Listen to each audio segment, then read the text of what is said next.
It is my absolute pleasure to welcome Andy Biersack to Mosh Talks. Andy, it's been a couple of years. How you been, man? I'm good. I haven't seen you in forever. It's this is the first time we've ever talked through a phone or the internet, so that's exciting. Oh no! We normally we've spoken in person over the years, but yeah, this is a new thing. And congratulations on the new gig. This is awesome. Thank you, man. And I think we're taking social distancing to a new level. Yeah. No, this all looks great, by the way. This whole little room that we're in, it's great. Cool. Thanks so much. I gotta learn how to do cool stuff like KNOTFEST, because for me, I do my podcast and it's just a Zoom room, so it's very exciting to do it this way. I love the concept from the very beginning of the Andy Show. Let me get to that at the very end, because I really want to talk to you about We Stitch These Wounds, or I should say Re-Stitch These Wounds, as you've re-recorded it. First things first, let's go back to the beginning. And when you actually recorded We Stitch These Wounds the first time around, you were literal kids. And this is as DIY as it gets when you were putting this together. Can you tell us a bit about how the album came together? And it's your debut, and you were so unbelievably, you were so tied into a vision from the very beginning. Can you tell us about what it was like to put together your debut album in the first place? Yeah, I was 18, recently turned 18, and I had moved to LA, and the whole concept was that I was going to try to find a way to make this idea that I had, because I grew up in Cincinnati, and there wasn't, I had people that I was close to, or different band members, and there was kind of like a revolving door in a way of people who would commit for a little while, and then something would come up in their life and they were no longer interested in being in a band full time or something like that. And so over time, it became clear to me that I wanted to go to LA full time. I came out here. I didn't have any money or any contacts. I just knew, this is the idea. This is what we're going to do. And I had to find people. And it just, I would just go around with here's what I think is the greatest idea in the world, and hopefully you agree with me. And that was kind of my daily pitch to people. And, being that I was I've talked about this before, when I was that age, and that kind of age range in general, you don't really know who you are. But I was so full of just venom for all of the shit that I had dealt with growing up, for people telling me that what I wanted to do wasn't viable or wasn't a realistic thing. And, people not really understanding what the concept of the band was, or the aesthetic or anything else, that I was hell-bent on making sure that it did work. And so I was fortunate enough to meet a group of people through time. Again, it wasn't like the first iteration of the band in LA was not the one that made the record, and the one that made the record isn't the one that went on tour. And there's different iterations until eventually we got to, by the time we were doing the full-fledged touring cycle for the record, that's kind of where you got to the lineup that lasted for a while. But to kind of talk more about the specifics of making the record, we had so little money and so little belief in us, except for kind of a core 3 or 4 people, that we were making this record on, I think our budget was $6,000, which was the more money than I could imagine at the time. I was pretty sure you could buy a house for $6,000. But we were recording with some wonderful people who were working on other records at other studios, and they would essentially give us their nights after they'd go. So, there was an engineer who was working on a Linkin Park record during the day, and then he would come at night, and my vocal hours to record vocals were between 2 a.m. and 5 a.m. because that's all the time that we could book. So, and I was writing melodies on the fly or changing things, and it was a crazy time. And I'd show up in the middle of the night, try to track vocals. Hopefully it sounded decent. And we just didn't have the finances or the wherewithal to make the record the way we wanted it to sound. We just had to get something out that was our songs that we were really proud of. And really, from the time the record was released to now, we have always thought, man, wouldn't it be great to do that record the way we wanted to? And that's, I think, sometimes people don't understand. It's not that we were unhappy with the idea that the record was doing well and that we had found success, but we were unhappy with how it sounded from the minute we got it back. And it's not the fault of the people who were making the record. It's the fault of the fact that we didn't have the financial... I mean, we were recording in a literal jingle studio where they do commercial jingles. Oh, shit. That's where we did it. And I recorded all my vocals in essentially a janitor's closet of that jingle studio. So, it's people go oh, it sounds really lo-fi and crappy. And I'm like, yeah, it does. But, the other thing about it is I was so young, and I was just so into the idea of this is what we're going to do, that it didn't really affect us. And Jake and Jinx and I would sit in the shitty apartment that Jake and I shared and come up with demos and try to translate those demos into the studio recordings, and we did our best. But yeah, I mean, it's a lot of fun to be able to go back and revisit that timeline and to kind of do it the way we wanted to, you know. Did you always believe, Andy? Because this is a town that, like, I mean, I moved here and it took 3 years to move anything, man. Like, this is a town, like, that is a lot of dreams are made, but there's a lot more broken dreams. When you come here, like, nothing but a dream from Cincinnati and a vision and sheer belief in what you were doing. How was the pre-knives and pens, like that little period first? Like, was it, when you look back at it, exciting? Were you nervous? It always feels like you were having a blast with this, but was that the case? Well, the truth is that, you know, I don't think, and I talked about this the other day online, I don't think you really know who you are until you have had more life experience. But I was pretty sure at 18 that I kind of knew everything. And that was almost more just like a pose in a way. Because I was, you know, like any teenager, I was insecure. I had my fears and anxieties. And I chased a lot of that away with trying to mimic behavior or act like the heroes that I had growing up. And not really, the other thing is that you don't really know anything about your heroes, particularly then. This is pre-social media. So I'm reading books about Motley Crue. I'm watching Behind the Music, or I'm watching Kiss interviews or whatever it is. And I'm basing what I think I should act like on those kinds of things. And so at that age, I don't think I ever thought enough about, you know, the kind of like the emotional or social side of the way I was acting, and more so just like horse with blinders. This is what I want to do. This is what it's going to look like. This is how it's going to be. And it worked to the degree that the wheels started moving pretty quickly, but because the wheels started moving so quickly, I think I kind of entered into this at a time before I really understood how to deal with it. And that's how you get to being 21, 22, 23 years old and just drunk all day long. And every show is about 4 songs and the rest of it's just yelling at people on stage. You know? So what was the strip like at that time? Because the thing is, I've spoken to people from the hair metal era, and I've spoken to loads of people, because it was when I grew up, about the nu metal era, which I think is underrated when it comes to how much the strip had to do with it. Coming to LA and sounding the way that you did, what were the shows like in those early days? Well, you know what's funny is, like, we were kind of like there was a resurgence in certain elements of that type of music, and it wasn't necessarily the way that we were, but there were other bands. Obviously, Steel Panther had picked up quite a bit at that point, so there was the kind of, and I love those guys, but there was kind of the more kitschy elements that people were more getting into that. They had moved from the Key Club to the House of Blues, and they were doing that every week, so there was kind of a love for that. You know, we had friends in bands that had some success. Escape the Fate had succeeded to the degree that people knew who they were, but we were primarily treated as, you know, the unproven, or like the little brothers. It's particularly me, because I was so young. I go to the Rainbow or these other places, and it wasn't like, you know, I was celebrated in those places. It was more like, yeah, you know, this is like, we're not sure of them yet. The irony, of course, now is that there's a big picture of me hanging outside the men's room in the Rainbow now.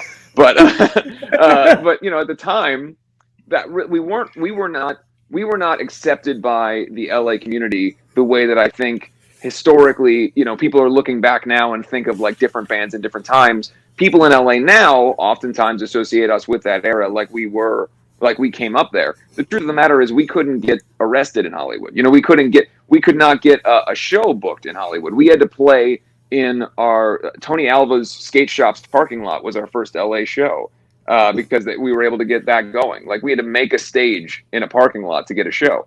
And you know, we famously, there's a lot of people in the industry who are successful and work in big settings that I have had connection with in the last several years or through the years, who would say things like, well, it's not 1984, nobody wants this. I mean, there's a huge booking agent that is very well known that we got an email back kind of like they were pitching us, and it was just like, no one is going to listen to this. And so that also spurred on the, you know, by the time I'm in England and by the time I'm meeting you, this is several years of no one wants this, you're terrible, you suck, you can't sing, the band's awful, you know. And then the other part of it is that you have to understand, and I'm sure that you're familiar with it just by virtue of the fact that we talk so much. There were many people who we met and would be endeared to the band's personality, but then would say awful things about the band's music on their own shows or whatever when we weren't there. And so that was also something that I was hearing, and it was filling my kind of ears of like, I have to be able to prove this. We have to be able to prove this. And so by the time We Stitch These Wounds comes out and we're touring in a van and we're broken, we're trying to get enough money for McDonald's, the only thing that was satiating us was, fuck you. Like, we're going to do this. Yeah. Did that make you scrappier, though? Because, like, there was a real punk spirit that existed within your band at that point in time. Do you think that, like, things like the booking agent, things like being at the strip and being the part and seeing what you were seeing with Escape the Fate but not being accepted, do you think that added a bit of a curled lip snarl to Black Veil Brides in those early days? Well, yeah, I mean, but I also think that that's just been... I've often said that the early part of my career was 100%, like, I wouldn't say 100%, was primarily about revenge. Like, it was so much about, no, like, fuck you. Because, from the time I'm little, I'm telling people this is what I'm going to do, and people say that that's not going to happen. And that's not, my story is not uncommon. It's not, and this is what I've always liked to say, is that, I believe that sometimes artists and musicians have this weird sense of entitlement, like the ones who succeed are somehow like we were granted to the world by God, and we have a special skill set that no one else has. I felt, because I didn't open my mouth and sing like a wonderful opera singer, because the music was different to what was happening, because we looked different to how people thought we sounded, or people didn't like what we were doing, because we're on the cover of magazines as the world's most hated band, all that stuff. I felt like we were qualified to be able to speak for the people that were listening to us in the way that many bands aren't, that went out there and acted as if like they were anointed and placed in this position. My standpoint has always been, there is absolutely nothing spectacular about me or remarkable. I just happen to really want to work harder than someone else to get something. And so that added a considerable amount of snarl to those early days, because you're going, well, if you don't believe in me, that is inconsequential, because I'm going to show you. And a big part of that, though, is the audience. Like, you have to have the audience, and we lucked out in that other people, particularly younger people in that time, felt the same way we did and saw what I was saying in interviews and listened to the band's music and gravitated towards different personality types in the band and propped us up, so that it didn't matter that the movers and shakers didn't like what we were doing. We were doors were knocked down by virtue of the fans. If we weren't going to get good reviews in magazines, we were going to win all of their awards because it was fan voted. You know what I mean? Basically, our audience removed the necessity to be the darlings of anything. And so while we have never been, it really has never mattered, because they've propped us up to that point. There's weird synchronicity in life that you are, much like myself, a diehard Kiss fan, right? And Sure, it's almost built into you. It's almost like people are trying to stop you from liking Kiss. That's how you feel as a Kiss fan. And just for everyone out there, like, I was working in England at the time, and the emergence of Black Veil Brides is one of the most fascinating things to happen in my entire time of working in this business. Because I love the Murder Dolls, right? I loved that first record. I was salivating for the Murder Dolls to come back, right? Yeah. But when that tour happened, because it had been a bunch of years, tickets were slow.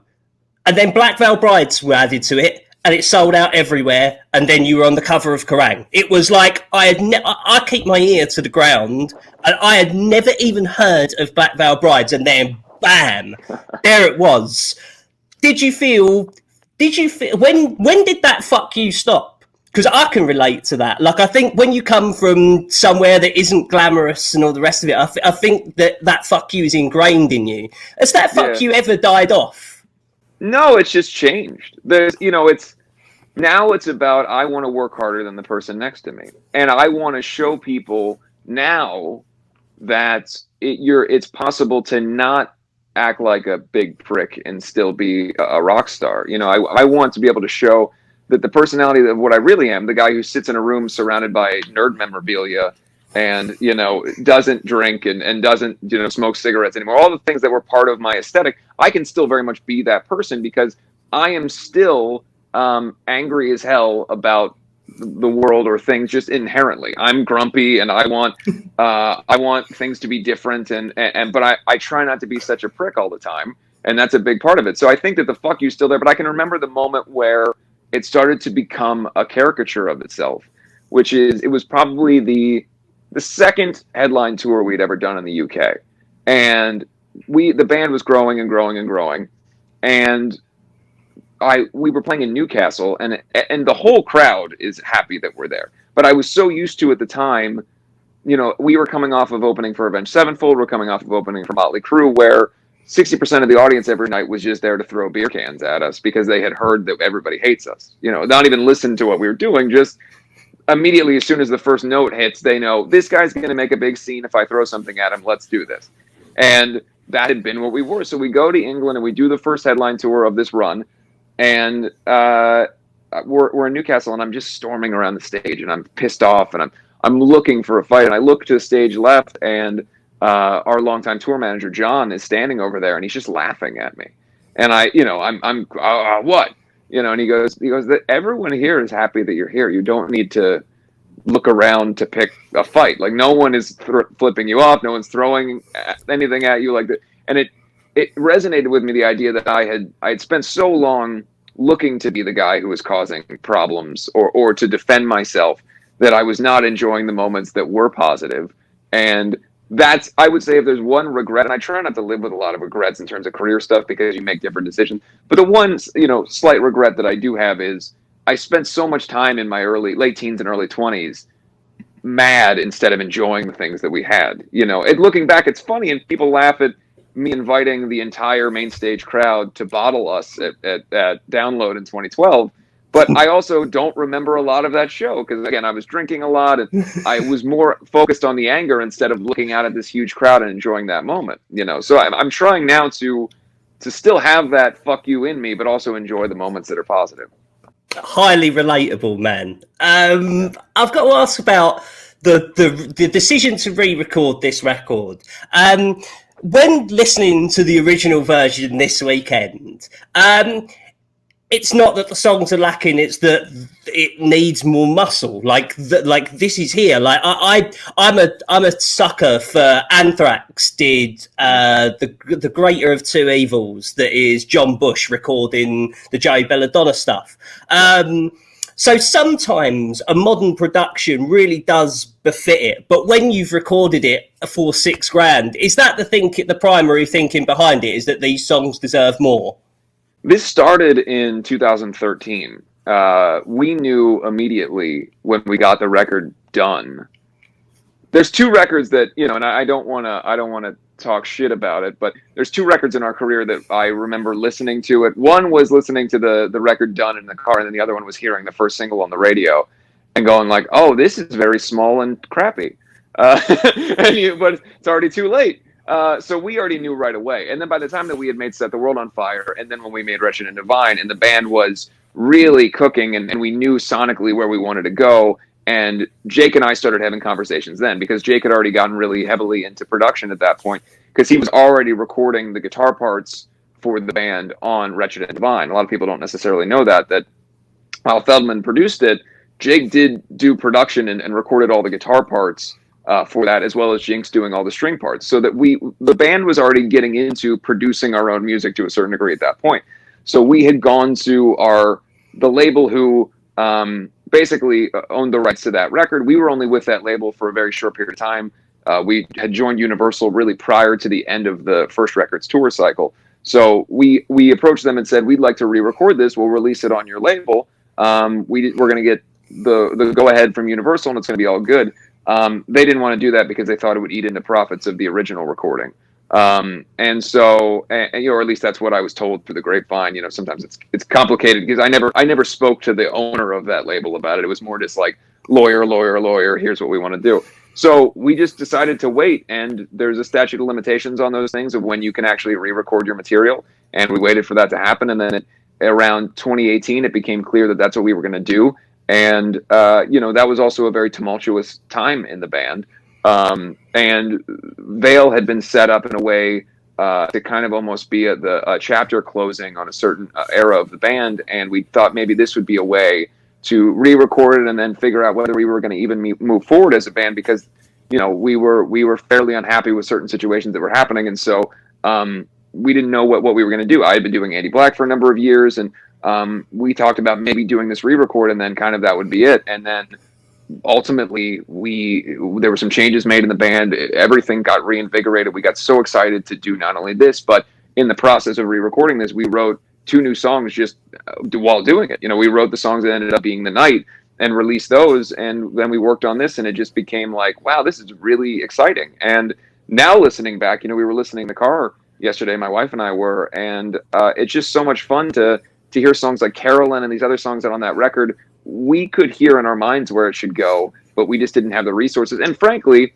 I didn't have the vocal prowess then to be able to carry those things off, because when I was writing the melodies then, I'm writing things for basically the lowest level of my register, because I wasn't ready to challenge myself yet. And so it was actually, I would say that's the hardest part of the re-record, was singing some of those melody lines that I wrote at 17, 18, because I'm like, what in the world is this? Like, this doesn't make any damn sense. And it's all so one note that it was hard to try to kind of like make it more exciting. And I think we did. I mean, people have heard Sweet Blasphemy now, and they'll be hearing more, but the goal was to keep it true to the originals. But just, we've been playing a lot of these songs live for years. So it's like, how have we been doing it currently? I will go back to the re-record, but you can't be flippant about the fact that you were considering giving up Black Veil Brides. I've not spoken to you for a couple of years, but to me that is so alien, knowing how much of yourself that you put in to your art. Were there serious discussions about I'm not sure if Black Veil's the way anymore? I wouldn't say that there were serious discussions. It just felt like it, for a lot of reasons, it felt like, and most of which, I don't want to get too much into, but it felt like it just felt stuck.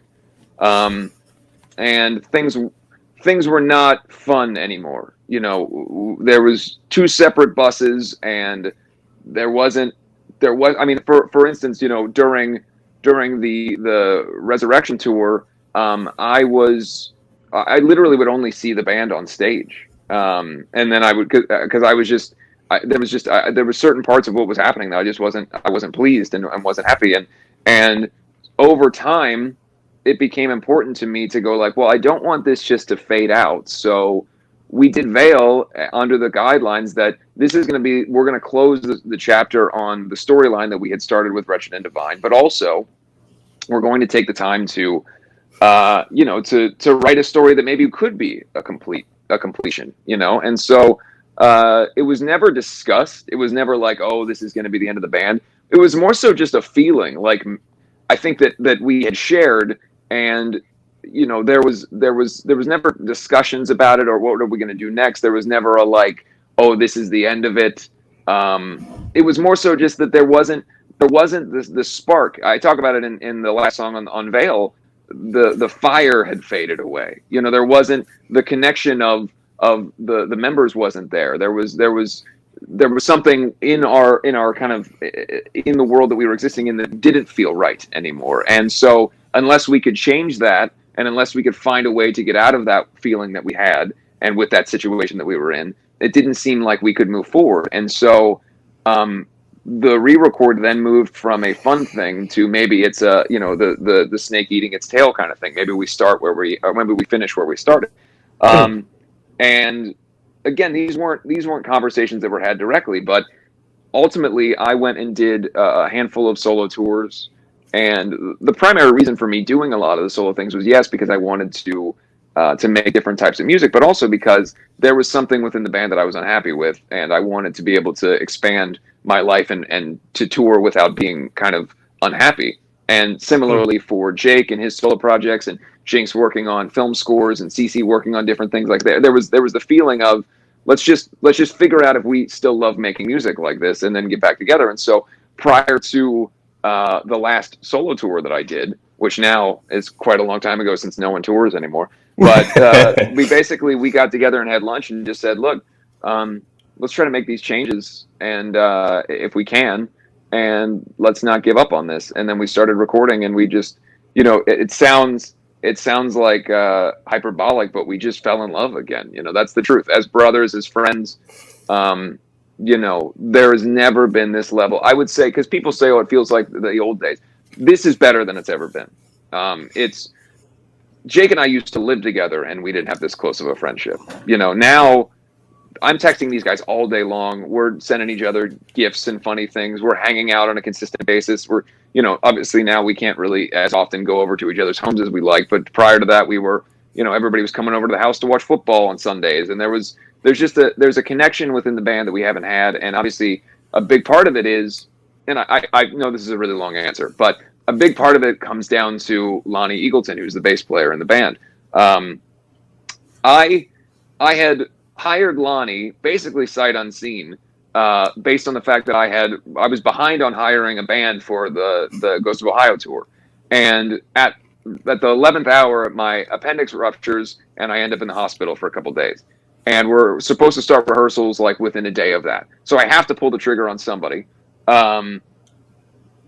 Lonnie winds up being the suggestion of a former guy who I had hired to play drums, and a friend of ours. And we see it sends a video to Blasco. Blasco says he looks cool. Blasco tells me, as my manager says, he looks like Steve Stevens. So I said, oh, okay, cool. All right. Can he play? Oh yeah, he can totally shred. He plays really well. He played They Don't Need to Understand perfectly. And I said, you know what? Let's do it. So I go to rehearsals. Well, I've got a cane because I can barely fucking stand up because my whole insides are all crazy. And I go to rehearsals and I meet this kid, and he's just like, he's the sweetest person I've ever met. And he's just so, within minutes of meeting me, he goes, hey, can I take you aside for a minute? And I go, oh, sure. He goes, I have all these stage clothes ideas that I wanted to run by you. I wanted to make sure that it was cool with you, but I've really been thinking about it. And he's got this whole like fucking Pinterest board of ideas for how he'd like to look for the Ghost of Ohio tour, taking the comic book into account that I had written, taking all these different ideas into account. And it was just like, it struck me as so just like cool, because, this is not to say anything bad about anybody else, but the concept of hired guns generally is these are guys who are professional musicians who show up and do the gig. They they go, hey, what do I wear for this? And you go, hey, a black t-shirt. Then they do it, and then that's kind of it. And we get along on the road, but it's not a band. Lonnie immediately was like, oh, I'm in the Andy Black band. Like, this is, you know what I mean? Like, this is what I want to do. And we go on tour, and within a couple shows, I remember telling my manager, hey, if a situation occurs down the line where I need to have somebody who to play with me in some case, like, I always want this dude around me. Like, he's professional, he plays great, he's just, everything about him is like just fun to be around, and he's so sweet, and he's just like, the way I describe him is he's like a new person, like he was just sculpted recently. Like, he has no baggage at all. There's nothing about him that's sarcastic. He's the kind of person that, like, if you were trying to fuck with him and you were like, hey, why'd you do that? He would just say sorry. And it's agonizing because you're like, no, I'm trying to fuck with you. But what happened was, one day I'm on the bus, and by the way, I don't know any of this about him, but one day I'm on the bus and I walk by the bunk alley and I can hear my voice coming out of his bunk, like my speaking voice. And I kind of peek down and I go, hey, what are you listening to? And I look at his phone and he's watching the Andy show. And I was like, oh, that's neat. Checking out my pockets, he goes, yeah, I've been a subscriber for about 3 years or something. And I go, really? And then it comes out slowly that he is like a Black Veil Bride's super fan, like mega fan of the band, knows everything about us, such a big fan. And so and you have to understand, at the time, I'm kind of apathetic to the whole idea of that era of the band.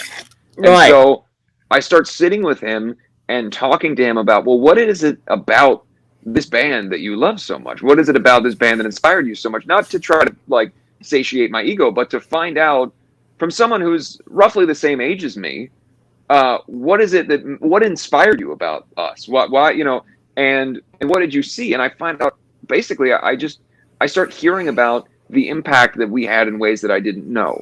And it started to make me excited about going through records with him and going like, well, what's your favorite song on that record? Why do you like that? And then telling him stories about the days of recording that, or our first tours in different countries, or those kind of things. And so it became a situation where every day I got a little bit more affinity built for the idea of the band. And then I played a show in LA. Jake, Jinx, and CC come out to the show. I tell them, look, guys, he's going to freak out when he meets you. And I've given him all kinds of fake information about you guys, so just to be funny and like, you know, play along. And so he's so excited to meet them, and he's, you know, he's so nervous, and they're excited to meet him, and they all fall in love with him as well. And it just becomes a thing where like he immediately endears himself to everybody. And you know, I think that night I tried to get him on stage. I kind of put him on the spot, and I was like, hey, you know, we got your guitar heroes are in the crowd tonight, Lonnie. You know, why don't you show off for him? And like, of course, total like silly moment where his guitar wasn't even like plugged in, or he was changing guitars, and so he like tries to do something, but it's like clink, clink, clink, clink, and it was like super embarrassing. Yeah, but like on Guitar Hero when you're missing the notes. Yeah, exactly. Yeah, because he was nervous, and you know. But the point is just like he was. You know, first time we went to England, he doesn't stop looking out the bus window because he's fascinated that he's in England. Like everything is exciting to him, and playing these venues that I had played 100 times are suddenly new experiences because I'm getting to see the world of touring through his eyes. And I just felt like that's the dynamic that we needed in the band. And what is true is once we started working together, everyone in the band started feeling that same way. The idea of being around this person who was A, exceptionally talented, B, exceptionally kind, and C, a big fan of the band was a helpful thing. You know, I mean, this is a person that when I asked him if he wanted to be the bass player in the band, I had a call with everybody, and I said, hey guys, I'm about to tell him. So he was staying at our house, and my wife Juliet's down in the kitchen with him, and they're sitting there having like lunch or whatever, and I come down the stairs and I go, hey Lonnie, I got something to tell you. Because when I had him come to LA for when he was going to meet with everybody to have lunch to tell him he was going to be in the band, I didn't tell him why he was there. So for like the 24 hours beforehand, we would go. I was like, hey, do you want to run some errands with me? And I think we went to like the gas station or something. And he goes, is this why I'm here? Like he kept asking, is this why I'm here for all these different things? And so I go, hey, I want to tell you the reason that you're here. And he goes, what is it? And I said, do you want to be the bass player in Black Veil Brides? And he, like, I don't want to say he was like bawling, but he got emotional and he was like, oh my God, are you serious? And it was an incredible, like, I don't want to be so like self-aggrandizing, like, oh, I've gifted this guy something. It was just incredible to feel like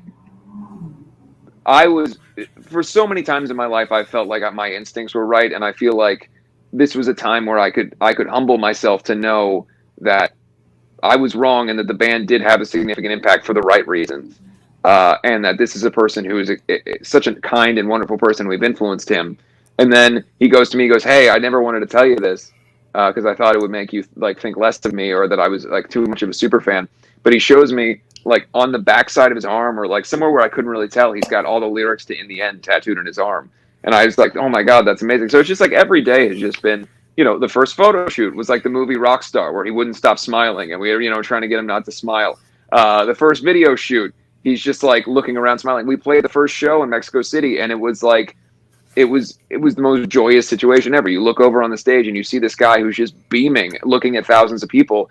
And it's a wonderful scenario. And you know, I can't overstate how important it's been to the dynamic of the band and how if this band was going to continue for the next decade and the next decade after that, this is what needed to happen. Like, so it's such a small world. After you played your LA show, I was at a club in Hollywood and I bumped into Jake after the show. And he was actually talking about like recording music and like was really, really in the zone talking about it. So when you boil up all of these elements and it all goes into the studio with a labor of love that is your like Knives and Pens is, I saw the comments the other day when you released Sweet Blasphemy and everyone was like, this is awesome, where's Knives and Pens? Like when you take that all into the studio, do you feel that on the recording? Because I love hearing that there was a personal renaissance within the band and that a spark that if not wasn't out was kind of fading suddenly went into an inferno again. It must have been a hell of an experience. Yeah, it's just nice to be able to make music where everyone in the room is contributing and having fun. You know, that makes a big difference. And you can feel every song, you can feel the purpose of what you're doing. And you know, we've been now working we completed the Restitch record a couple months ago, and we've been working on new material since then.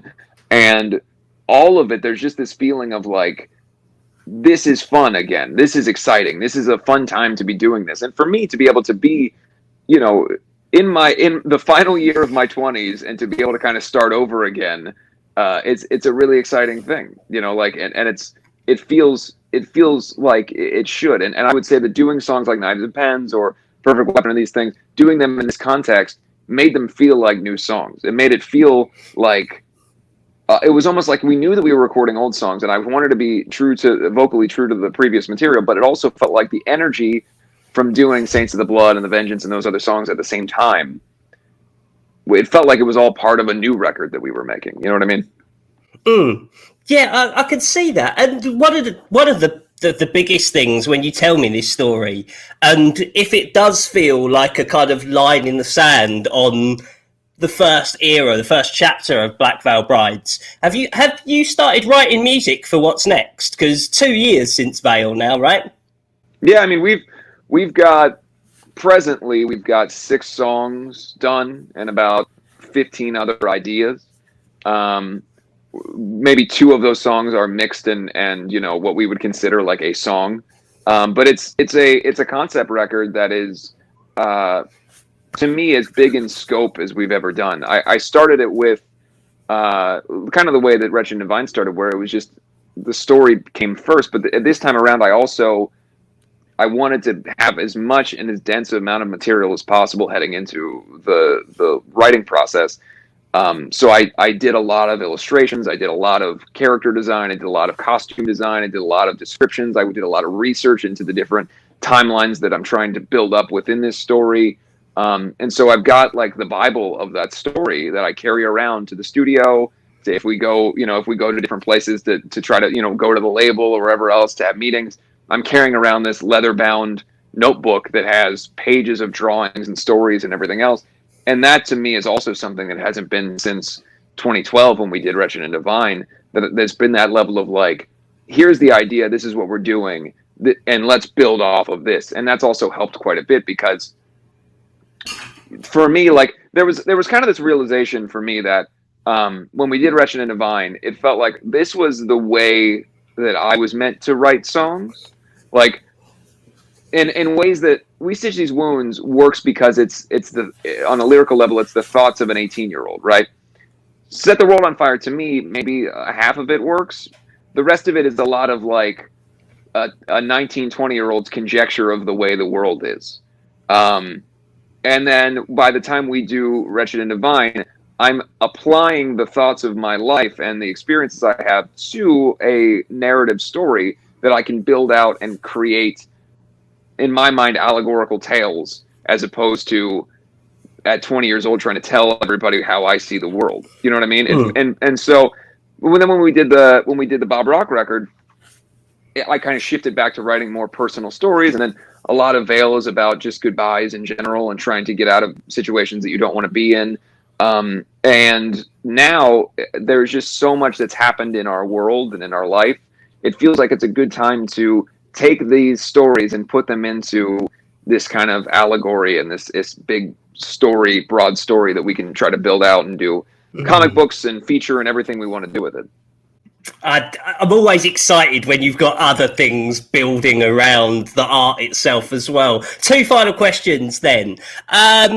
Firstly, you're playing the Whiskey on the 1st of August, putting out a live stream event, like everyone can watch it no matter where you are in the world. What's your take on streamed events at the moment? Because like my podcast took a question this week, it was like, are people ready to pay for live streamed events? I'm personally involved with the Trivium one that's coming. I just bought the Papa Roach one that happened a week ago.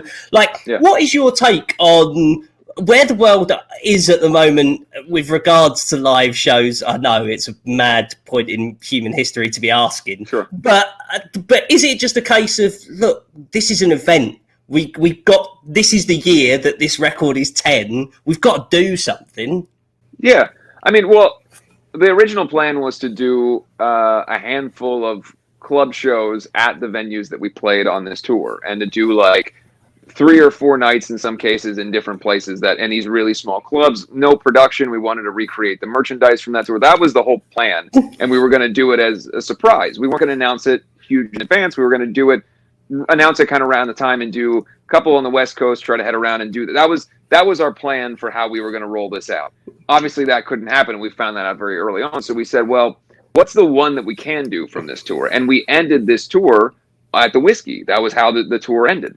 That was the last show of the run for that tour. And it was a notable show for us. And it was one where it was the first time I met John Feldman. It was the first, like a lot of, it was our, as close as you can come to like the crowning achievement for a band that pulled up to the venue in a van. Do you know what I mean? Like there was people that were in the industry that was there. There was buzz about us. It was the first time LA had accepted that we were going to not go away. You know what I mean? Within that first year of the band. And, or at least not then, you know, and there were people there. It was an exciting time. So we thought, well, we can at very least do that. And then obviously the idea became, well, we can't anymore. So how do we figure out a way to do a show of the Whiskey and have people watch it and not be there? And then we were approached by, these companies that are Veeps and these other companies that are doing this. And it became like, oh, that makes sense. And I'll tell you this, I didn't know anything about the live stream concert experience from the perspective of what it was like as a fan. I knew that for the better part of the last several months, I've been working every day on the logistics end. I've been talking to our crew members that are going to be working the show, the lighting companies that are going to be facilitating the lights, the venue itself, the camera crew, all the back end logistics. But from the purely fan part, I did not experience it or know what it was going to be like. And so Telly from The Word Alive is a person in my life. He's been with my sister-in-law for some time, and we love Telly, and a member of our family basically. And so I saw that he had mentioned that The Word Alive was doing a show, and I was very curious, just from a fan perspective, of how I just wanted to buy a ticket, watch it on my phone, see how easy the website was to use, see what the experience was like, and how kind of user friendly the experience was. And I was fucking thrilled. Like it was so exciting for me, just as like, obviously we've toured with that band a million times through Warped Tours and everything else, but to watch their set with crystal clear audio, with an amazing light show, it felt like I was at a concert. And for me, as someone who does not leave my house very often, it felt great to be able to watch my friend's band while I was in my house. You know what I mean? Like it was, yeah. I told him, I said, this was the perfect experience for like a grumpy grumpus like me, who if you invite me to your show, it's very likely that I'll be like, oh, I'd love to come, but I have to go to sleep right. You know what I mean? Like I don't really go to shows. Not because I don't like live music, but because I'm an early to bed, early to rise kind of guy. And a lot of those things, I don't want to go down to, I don't live very close to Hollywood in the way that I used to. And so it's just harder. But to be able to watch my friend's band, a whole set, great audio, it felt great. So I was, from that moment on, I was like jacked up and excited, because I was like, this is gonna be great and work, and I think people are gonna really enjoy this. Yep. So 1st of August is your show at the Whiskey, just in case everyone's watching. Yes. Final question then. So it's been a couple of years, and like one of the things that I've found most fascinating watching from afar has been the Andy show, Andy Black Veil Brides. It feels like you are constantly on the go, and I know that's very in keeping with who you are as a human and your work ethic. But when it comes to creativity, do you feel creatively fulfilled right now? Yeah, I mean, I would say that for the last the beginning part of the pandemic, it was hard to find what to do, because I couldn't do much of anything. I couldn't make plans, because the plans would have to change. I could do my podcast, and that's kind of what I leaned into from a creative perspective. But on like the level of, my passion is to build a world, to make something that wasn't there before. And I was incapable of doing that the way that I have for every year of my adult life. We're doing shows, and I think it was Gerard Way that said that, there's the live music is one of the greatest art forms, because you can change it every night. Unlike a painting that stays there and exists on the wall, you can change what your painting is every night in a different city. And to not be able to do that anymore was difficult to stay creatively motivated. So much so that I became obsessed with weird little tasks. I painted my closet black and made sure that I had every cowl from every Batman film and displayed them with under lights and made it into a Batcave in my closet. No one will ever go into my closet except for me and maybe my wife to put something in there or whatever else. I don't. When I invite people over to my house, I don't go upstairs and go, "Hey, come into my closet." But I needed something to do. So for about 2 weeks, I spent all my time figuring out how to wire LED lights, how to make them turn on gradually as you walk further into the room, how to affix these cowls like this to the wall so that they look like they would in a Batman movie. I got the utility belts up and everything, and painted all the walls and everything. And now that's just done. Like when I finished it, it was so sad because I was like, well, now what the fuck do I do now? So thankfully, once I finished that, I found out that we were allowed to do a lot more things moving forward. So, the release of this and the show and everything else. So otherwise, I think I'd just be painting more rooms. What are you saying about Robert Pattinson as Batman? I don't know. I think that people get a little bit up in arms about a lot of things they don't know about. And I think that if one thing we've seen through kind of comic movie fandom over the years is that we don't really know anything until we know. There's certain people that I would have said that I would have bet more money on the fact that I would have been impressed by Jared Leto's Joker coming off of like Dallas Buyers Club and everything else. Yeah. And not to say that he didn't have much of an opportunity in the movie because so much of his stuff was cut out, but I did not like that interpretation. You know what I mean? That's just my personal opinion. Whereas most people felt like coming off of like 10 Things I Hate About You, Heath Ledger was not going to be what he was. And now, of course, one of the most iconic roles in film history. Yep. So it's impossible to know. I think he's got the look and everything else. The photos of the suit that I've seen, I don't like. So I just don't know. Well, I don't know. We'll see. Did you enjoy the Harley movie? I thought it took a lot of shit. I really enjoyed it. I think maybe it's because on a visual level, like aesthetically, the use of colours and the blah of it all is so my taste. Like, were you into it? I have absolutely no idea why anybody didn't like it, other than the fact that there's a lot of very sensitive men who got worried about not having a positive male role model in the movie, which I feel is a little ridiculous since you have every other superhero movie. I mean, it feels a little insane that I literally saw people complaining that they didn't have a nice white guy to cheer for in the movie. Like, come on, haven't you gotten the entire genre forever? Isn't it time for other people to have an opportunity to be represented in some way? So anyway, I love the movie, but I'm also equally pissed off by the backlash because it makes absolutely no sense to me at all. Right, we're going to just cut this interview here because I just want to ask you loads of more questions like that. Bye, everyone. Don't forget, Restitch These Wounds is out July 31st. The live show happens at the Whiskey on August 1st. Andy, always a pleasure to have you on the show, man. Thanks, bud. Yeah, happy to be here.